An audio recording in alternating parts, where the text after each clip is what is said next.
Di setting ya.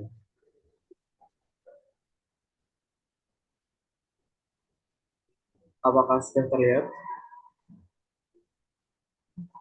Bentar Mas, masih loading. Sudah, sudah. Ya.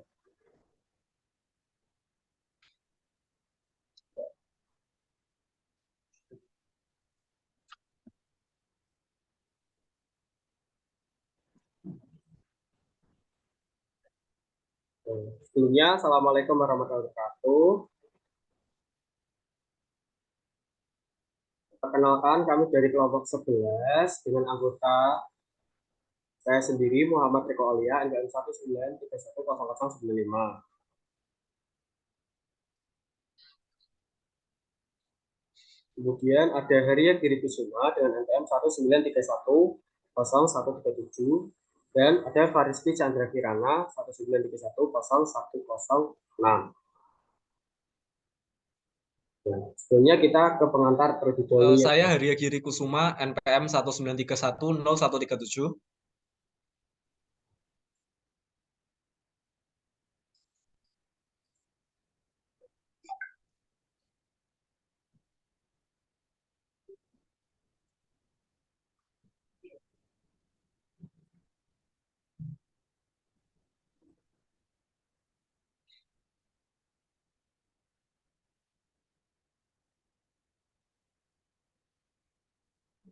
Halo, suara saya terdengar? Terdengar Mas? Oke, lanjut ya. Kita pertama masuk ke pengantar. Eh, ada korelasi adalah suatu alat analisis yang dipergunakan untuk mencari hubungan antara variabel independen atau bebas dengan variabel dependen atau tak bebas. Nah, apabila beberapa variabel independen atau bebas dihubungkan dengan satu variabel dependen tak bebas, itu disebut dengan korelasi ganda. Nah, dan apabila satu variabel independen atau bebas berhubungan dengan satu variabel independen atau tak bebas, itu disebut dengan korelasi parsial. Nah, nanti materi tersebut kita akan perdalam lebih dalam lagi ya. Nah, di sini kita akan membahas tentang 4 materi, tentang yang pertama korelasi ganda, kemudian yang kedua korelasi parsial, 3 uji koefisien regresi ganda, 4 korelasi biserial. Silakan dilanjut. Korelasi ganda. Korelasi ganda atau multiple correlation merupakan angka yang menunjukkan arah dan kuatnya hubungan antara dua variabel independen secara bersama-sama atau lebih dengan satu variabel independen.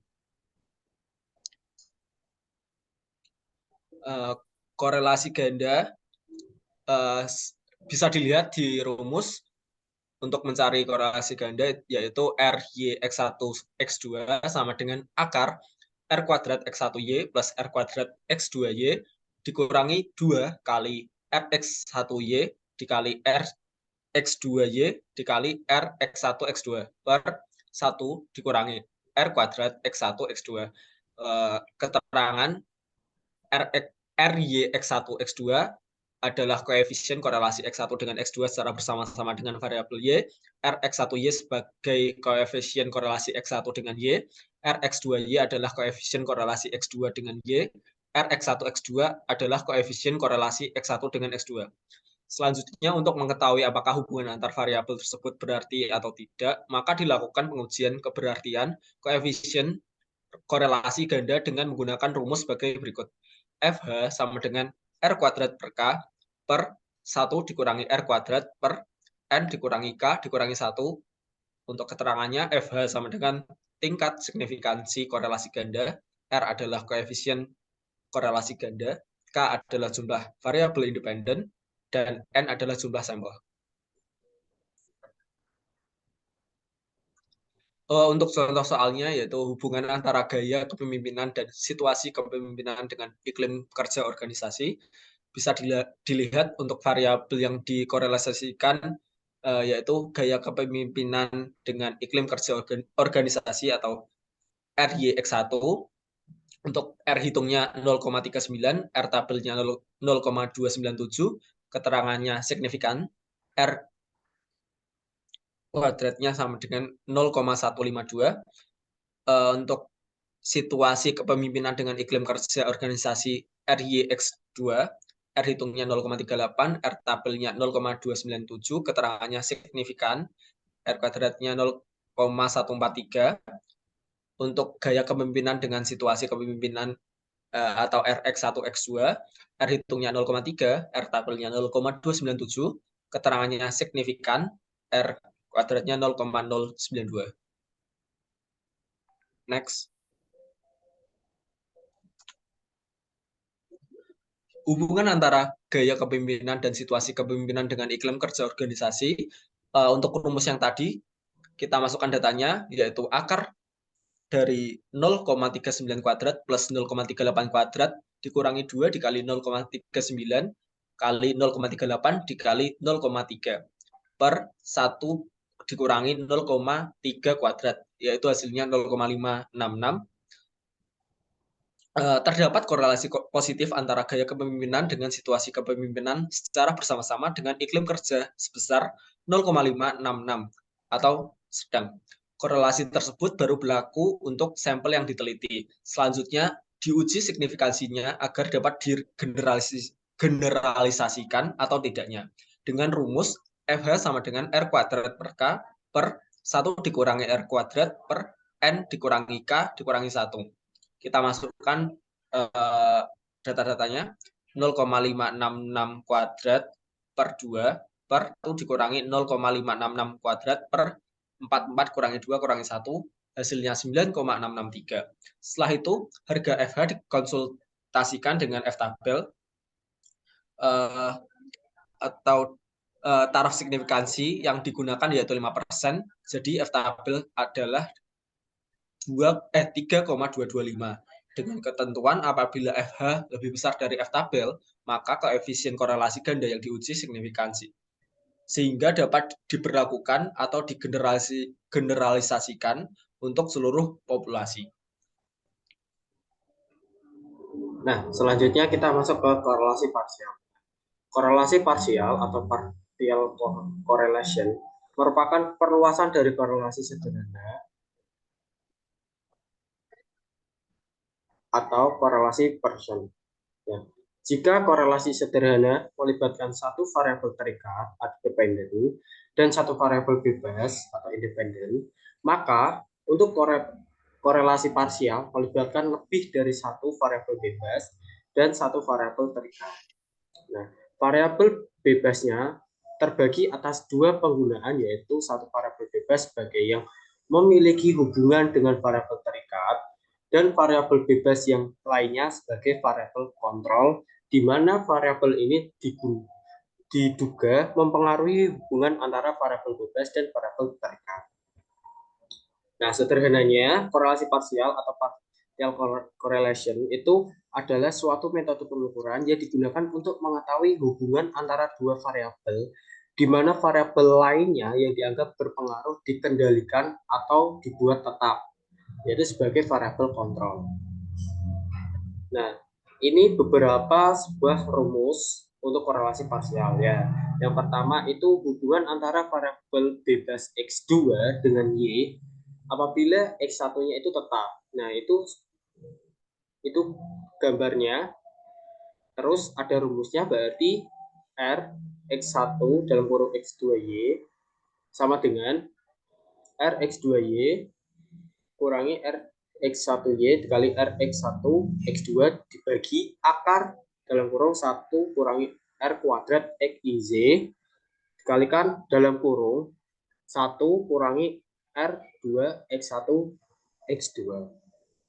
Nah, untuk hubungan antara variabel bebas X1 dengan Y, apabila X2-nya tetap, bisa dilihat gambar seperti itu ya.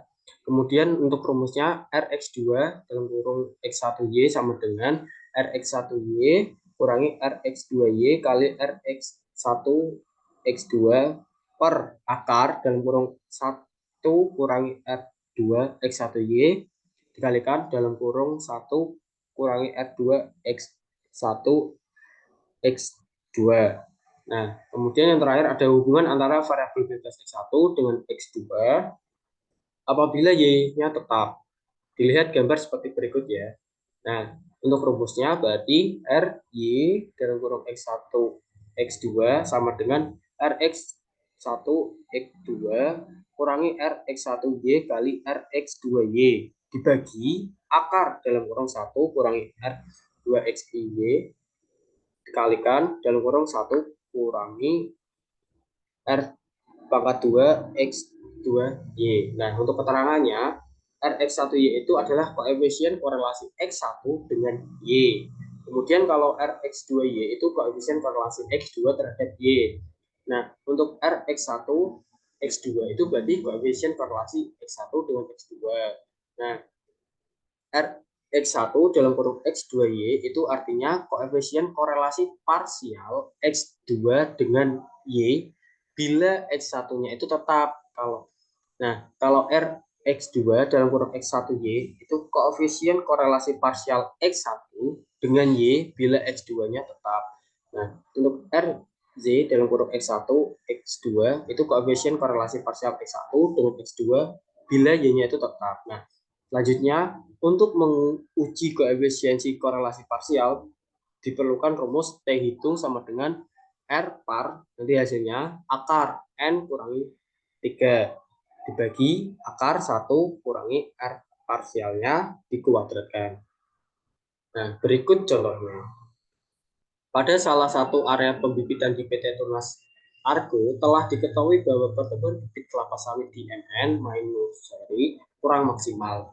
Nah, untuk mengetahui kurang maksimalnya pertumbuhan bibit kelapa sawit tersebut, maka perusahaan melakukan riset untuk mengetahui kuat lemahnya pengaruh hubungan antara dosis pemupukan atau kita misalkan X1 dengan curah hujan itu X2 terhadap pembibitan kelapa sawit atau kita sebutkan variabel Y-nya. Nah, berikut tabelnya.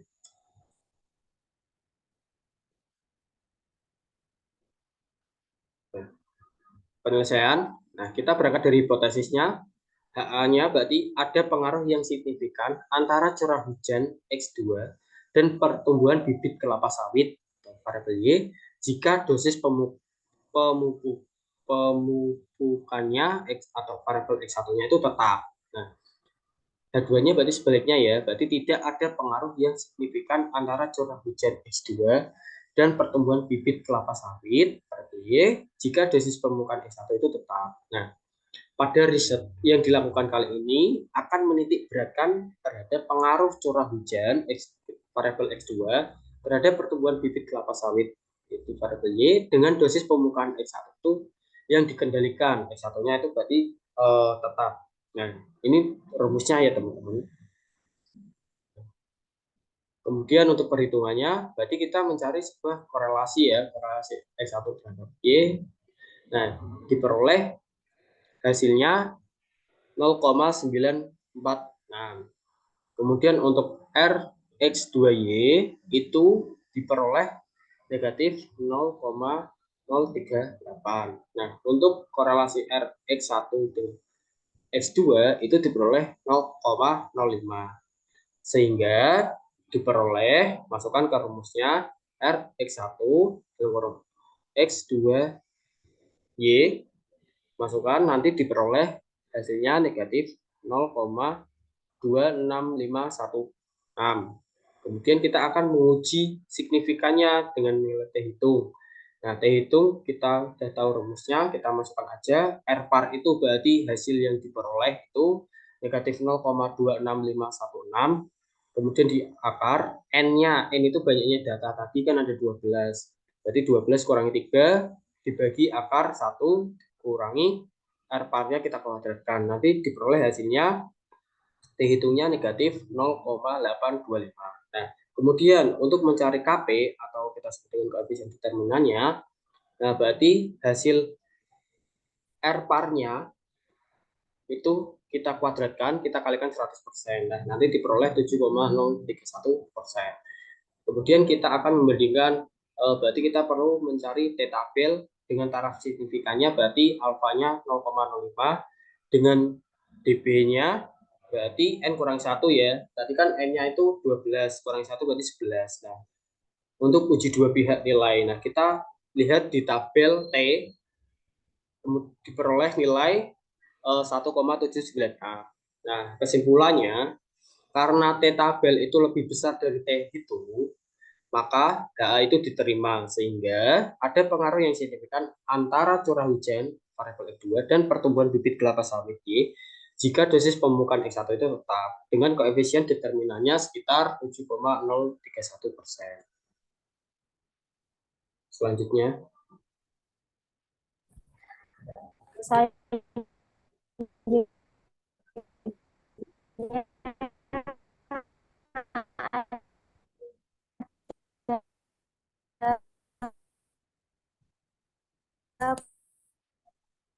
koefisien regresi ganda. Analisis regresi digunakan dan variabel terikat atau variabel terikat, maka regresi terjadinya apabila terdapat lebih dari satu variabel bebas. Mohon maaf, saya ulangi. Uji koefisien regresi ganda. Analisis regresi digunakan untuk mengukur seberapa besar pengaruh antara variabel bebas dan variabel terikat. Apabila hanya terdapat satu variabel dan satu variabel terikat, maka regresi tersebut dinamakan regresi linier sederhana. Sebaliknya, apabila terdapat lebih dari satu variabel bebas atau variabel terikat, maka disebut regresi linier berganda. Lanjut.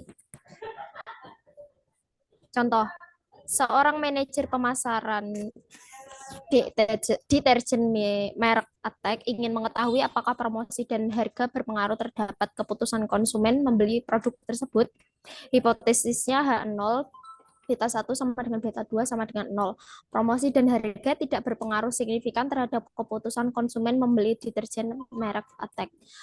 HA beta 1 tidak sama dengan beta 2, tidak sama dengan 0. Promosi dan harga berpengaruh signifikan terhadap keputusan konsumen membeli deterjen merek Attack.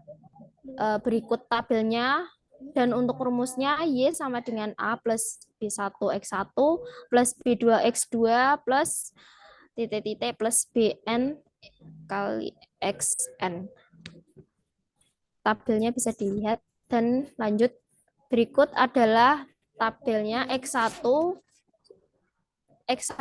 sama dengan 60, X2 sama dengan 40, Y sama dengan 170, X1 kuadrat sama dengan 406, X2 kuadrat sama dengan 182, Y kuadrat sama dengan 3162, X1Y sama dengan 1122, X2Y sama dengan 737, X1 kali X2 sama dengan 267. Lanjut.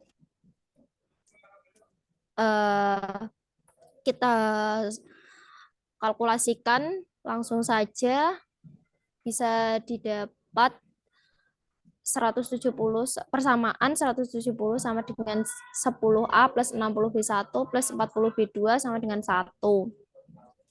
1122 sama dengan 60A plus 406B1 plus 267B2 sama dengan persamaan 2. 737 sama dengan 40A plus 267B1 plus 182B2 sama dengan persamaan 3. Lalu didapat persamaan 1 dikali 6, persamaan 2 dikali 1, didapatkan persamaan 4, yaitu negatif 102 sama dengan negatif 46 B1 min 27 B2. Lalu persamaan 1 dikalikan 4, persamaan 3 dikalikan 1, didapatkan persamaan 5, yaitu negatif 57 sama dengan negatif 27 B1 min 22 B2. Lalu dikalkulasikan lagi, bisa dihasilkan A sama dengan 39,186 bagi 10 sama dengan 3,9186. Lanjut. Jadi A sama dengan 3,9186, B1 sama dengan 2,4909, B2 sama dengan negatif 0,466. Regresi X dan regresi. Persamaan regresinya Y sama dengan 3,9186 ditambah 2,4909 X1 min 0,466 X2. Pengujian Hipotesis ada koefisien korelasi berganda, koefisien determinasi, F hitung, F tabel, sehingga didapatkan kesimpulan F hitungnya 5,25, F tabel 4,74. Karena F hitung lebih dari F tabel, maka H0 ditolak. Jadi dapat disimpulkan bahwa promosi dan harga berpengaruh signifikan terhadap keputusan konsumen membeli deterjen merek Attack. 4. Korelasi biserial. Korelasi poin biserial adalah ukuran statistik yang digunakan untuk mengestimasi tingkat hubungan antara data yang memiliki skala dikotomus dan yang memiliki skala interval atau rasio. Dalam hal ini, peneliti ingin meneliti tingkat pengetahuan yang memiliki skala dikotomus dan total dari item yang berupa skor yang mana adalah berskala interval. Persyaratan, data kedua variabel berbeda jenis, variabel 1 berbentuk nominal atau dikotomus, dan variabel 2 berbentuk interval atau rasio. Variabel 1 berbentuk ordinal, dan variabel 2 berbentuk interval atau rasio. Korelasi biserial, rumus poin biserial 1, RPBIS sama dengan X bar 1 min X bar 2 per SDR kali akar P kali Q. Keterangan RPBIS sama dengan korelasi poin biserial X1, X2 min jenjang 1 dan 2, SDT simpangan deviasi total, P proporsi N kecil atau N besar, Q 1 min P. Rumus poin biserial 2, RPBIS sama dengan X bar 1 min X bar T per SDR akar P per Q. Keterangan RPBIS korelasi poin biserial X1 min jenjang 1, XT min total, SDT simpangan deviasi total. P sama dengan proporsi N kecil atau N besar, Q 1 min P. Contohnya bisa dilihat pada tabel, dimisalkan X1 laki-laki, X2 perempuan, jadi didapat min totalnya 14,8, SD totalnya 4,442. Perhitungan sehingga didapatkan P-nya atau N 0,5, Q-nya didapat 0,5. Menggunakan rumus yang pertama yaitu RPBIS X bar 1 min X bar 2 per SDT kali akar P kali Q didapat negatif 8,144. Sedangkan menggunakan rumus yang kedua yaitu hampir sama X bar 1 min X bar T per SDT kali akar P per Q. Didapat hasilnya yaitu negatif 0,8144. Untuk menguji hipotesa nihil, koefisien poin biserial harus dibandingkan dengan R tabel. Untuk melihat R tabel harus dicari DF N min 2. RPBIS lebih dari atau sama dengan R tabel sama dengan H0 ditolak. RPBIS kurang dari R tabel, H0 diterima. Terima kasih. Cukup sekian penyampaian dari kelompok 11. Wassalamualaikum warahmatullahi wabarakatuh. Waalaikumsalam warahmatullahi wabarakatuh. Baik, terima kasih semuanya.